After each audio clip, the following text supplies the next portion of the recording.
Okay, guys, we are going to be learning today about two different sections of Africa history. And so we're going to be starting with the Bantu migration today. The main idea is that the Bantu-speaking people migrated from Western Africa and influenced the language and culture of the African continent. And hint, hint, if you're not looking at this arrow down here, it might be really important for you to jot down some notes as you complete this activity. You will be doing an open note Socrative quiz when you're done. Now, about 10,000 years ago, an agricultural revolution began in Central Africa. During this revolution, humans began to grow crops instead of gathering plants. Sometime after the agricultural revolution, around 2000 BC, one of the greatest migrations in human history began, the Bantu migration. By 1000 AD, Bantu people had spread from their Central African homelands south and east across the sub-Saharan Africa. Now, people migrate for many different reasons. It can be economic, political, religious, social, or environmental, or a combination of all of them. When groups of people are moving, though, cultures blend, new languages form, technology spreads, and sometimes conflict is going to occur. Historians are not exactly certain why the Bantu chose to migrate when and where they did. Whatever the reason, the Bantu people began to move and carried their cultural traits and skills along with them. Some of the possible theories, though, are populations increasing, so needing to move so there would be enough resources for everyone, tribal wars, drying up of grasslands and people that are farming needing to move to survive, maybe exploration, or even the possibility of the slave trade being around, and so people moved to escape that. So the Bantu had knowledge of iron working, and their use of iron weapons gave them an advantage over other tribal groups. And as the Bantu people moved, they forced other groups to move or become absorbed into their culture. The many different groups that became part of the Bantu culture did keep some of their own culture as well. And so as a result, the nearly 85 million people who trace their history to the Bantu migrations share a very diverse culture today. Okay, so the ancestors of the Bantu exist in over 400 ethnic groups, and the original language has evolved into more than 450 languages. Swahili is one of the best known of the surviving Bantu languages. For more than 5 million people, Swahili is the language they learn as their first language. Swahili is heavily influenced by the Arabic language. Arab traders from Northern Africa and Bantu-speaking people of Eastern Africa met and exchanged goods over many centuries. So over time, Swahili became the language used to conduct trade. In the early 19th century, Arab trade caravans, or groups of merchants traveling together for safety, traveled farther into Africa, spreading Swahili to more people. Eventually, Swahili would be used by some Europeans who colonized parts of Africa. Today, many areas in Africa have two groups of people with different first languages. In these areas, Swahili is frequently spoken by both groups as a way to communicate. As a result, Swahili is the lingua franca, or the common language between multiple groups of people. Our next section of notes is over the early states and trade, and the main idea is that trade helped develop powerful states and empires in sub-Saharan Africa. So trade is going to be very important to this development.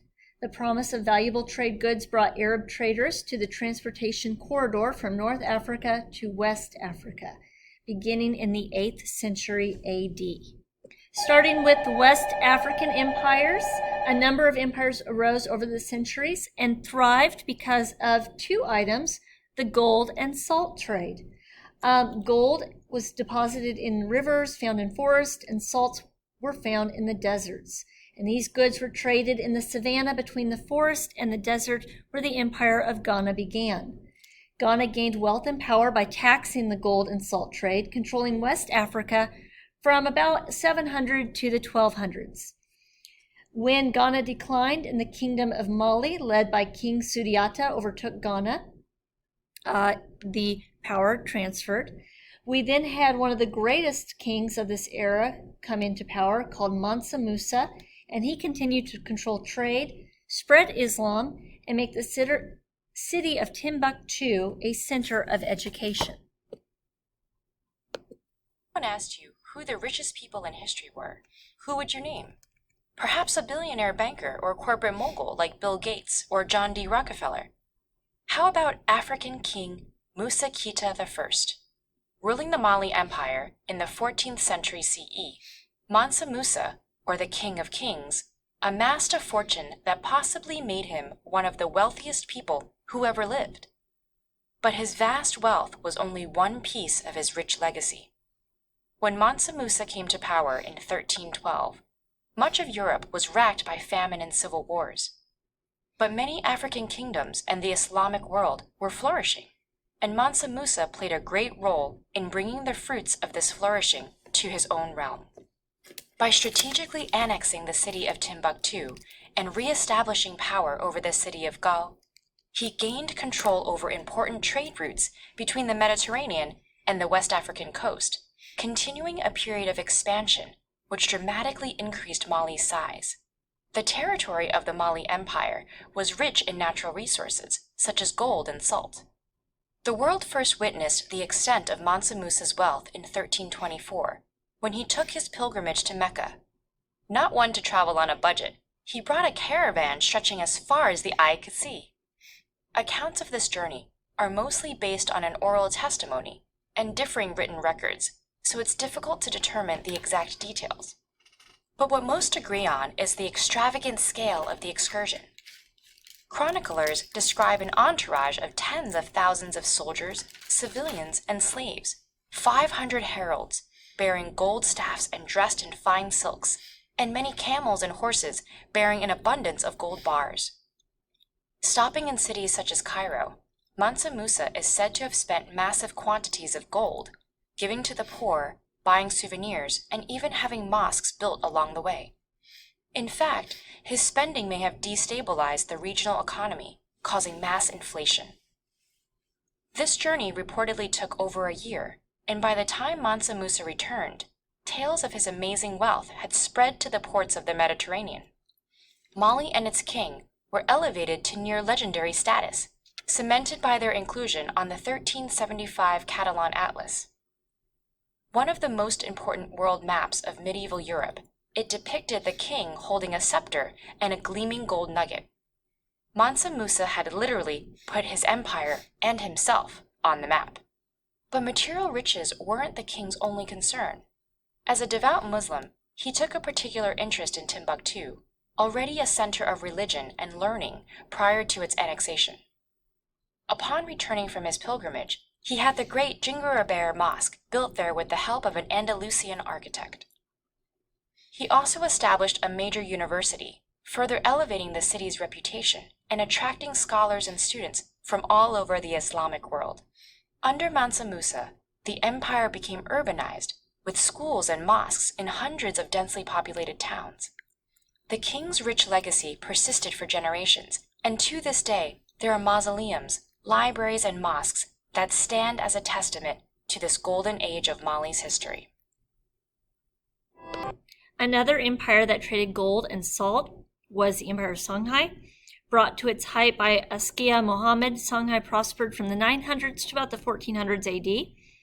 There was also another kingdom of Benin lasting from the 1200s to the 1800s. This one actively traded with European countries such as Portugal and the Netherlands.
Other African states also arose in Central and Southern Africa.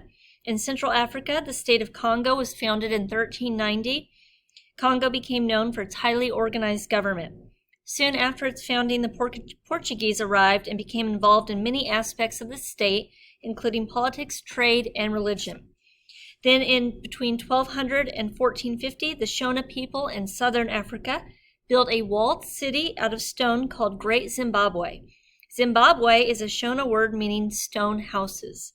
The Shona traded gold, copper, and iron with places as far away as China and India.